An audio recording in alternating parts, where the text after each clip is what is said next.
Hey, you got Trevor back with another diecast restoration slash customization. Here we have a Lesney Matchbox 5D Routemaster double-decker bus. It looks a lot like one that sits outside a British pub in my hometown, and it's a Leyland bus, but I don't know if this one's a Leyland bus. I have a collection of buses. I'll restore some of them, but we got the 5A bus and the 5B bus and the 5C bus, which is a lot like the one we're talking with today. It just doesn't have an interior. Here's a 5D bus that somebody else actually kind of tore apart and spray painted and restored that I just happened to get a hold of.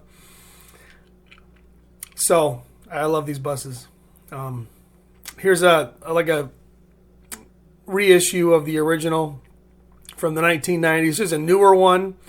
It's just bigger, but it's the same. Looks like the same exact bus. Here's an old trolley bus, a Lesney trolley bus. We have another pair of Lesney buses that are slightly newer, double-decker buses. One's a super fast, one's not, but they're the slightly updated models from maybe like the late 60s or the early 70s. But today we're focusing on the 5D. All right, we're going to restore a 5D bus, and we're going to actually try to make it look a little bit more like the Live and Let Die bus from the 1973 James Bond film Live and Let Die, when James Bond is in the Caribbean on an island called San Monique. He steals a bus to escape, and he runs amok in this bus and causes a bunch of havoc, and it's a pretty memorable scene in the movie. And a really cool bus, and I know it's not red, but we're gonna go ahead and make a San Monique bus and a pretty iconic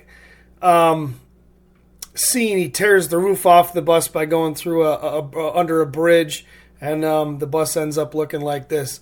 Now, at one point in time, Corgi Toys did issue a Live and Let Die definitive gold edition bus. And I don't have one of these. I'm not lucky enough to have one of these, but the top apparently actually slides off to make it look more like the bus after the accident. So we're going to go ahead and make our own Live and Let Die bus, and hopefully it turns out okay. So this guy's pretty easy to disassemble. It's got the chassis and the body. It's got two interior parts. The little tab in the front here that pops out, and there's another tab in the back that pops out. No rivets, and I actually just kind of had to pry down here without trying really hard actually not to bend it. Just a little bit of pressure, and that popped out, and here I am good to go. The decals on this are in really bad shape. She's got a lot of play wear, but I think it's a great restoration project. Here's all the parts torn apart. I haven't taken the axles off yet. I've actually never taken the axles off a Matchbox, an old Matchbox before, so this is going to be a learning curve for me. Here I am using my kind of fake Dremel that I bought from Harbor Freight to get these wheels off. I watched a bunch of YouTube videos by a bunch of different restoration folks, and found to just kind of grind the little nib off of the one side, and that one wheel pops off, and then you pop the axle out, and there you go. Here it is, all kind of disassembled. No disassemble. So yeah, I found out just a little bit later how hard it was to put these axles back on. But here it is, the number 5 Routemaster bus. This is the fourth generation of the number 5, so some people call it the 5D. Parts of it kind of sat around my house for a little while because I wanted to two-tone the roof and stuff. Here I am paint stripping part of it. I didn't do a lot of filming on this one. I did a lot of photography to document it. But here it is, just fresh out of the paint strip. Here we are cleaning it up. I use brass wire wheels. I don't want to tear up the casting. I just want to get the corrosion and the chemical reaction off of oxidation off of the casting and make it look nice and clean and ready for paint and ready to be restored. This one was actually, other than putting the axles back on, was actually a pretty fun and easy project. If you've never started doing this, I don't recommend starting with an old Matchbox, just because I personally had a lot of trouble getting those axles back in place. But I like the simplicity of the old Lesney cars. You know, it's literally got a base and the shell, and it's got 2 interior parts, and it's got 2 axles and 4 tires, and that's it. Here we are primering the shell of the bus. I'm not wearing a glove, so I probably spray painted my hand like a bit of a moron. But you know, after primer, you kind of see the beauty of the casting. It's a nice little bus. And invested in these little hemostats. Got a set of them for really cheap. So not just using a little, basically a wood stick with a roach clip on the end of it. We're actually able to hold these in place. So here we are again. Had to use a little cardboard going inside the bus because it was a little bit difficult to paint. I'm sorry, this is a little off screen, off centered. But here I am actually wearing a glove. See, and you know, I painted it with the British green, and there's the shell in British green. A little bit lower lighting, so it looked a little greener in the last video. Here we are. I masked off with frog tape.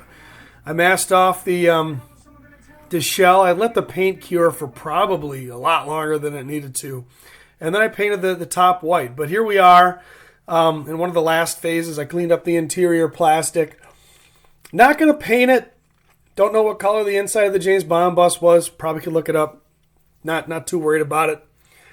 But, you know, just use some Dawn soap, some warm water, and a toothbrush that's not my main toothbrush. I used a Moloto chrome, liquid chrome pen to do a little bit of detail on the front, the headlights, and the grill, and the tail lights on the back too.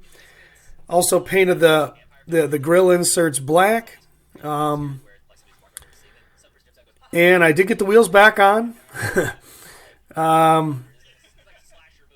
Using the original axles, actually. I did the tail lights. Did not film myself putting the axles back on because I went through a lot of frustration getting that done. That took me a lot of time. So here we are. We're going to reassemble it. The interior parts just kind of, they slide on these little tabs and just slide into place. Nothing really holds them in place other than the fact that the thing doesn't just fall apart.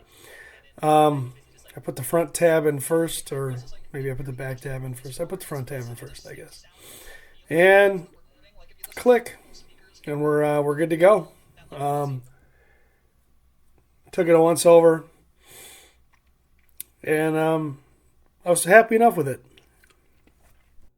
Now, what I did is painted the base, obviously a kind of a deep, dark, metallic-ish blue, and the top was British Racing green.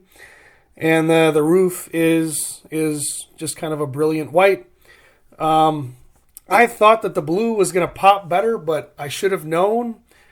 You know, I mean, obviously the base looks cool, but I thought it would be more blue, but it's not. And thanks for watching.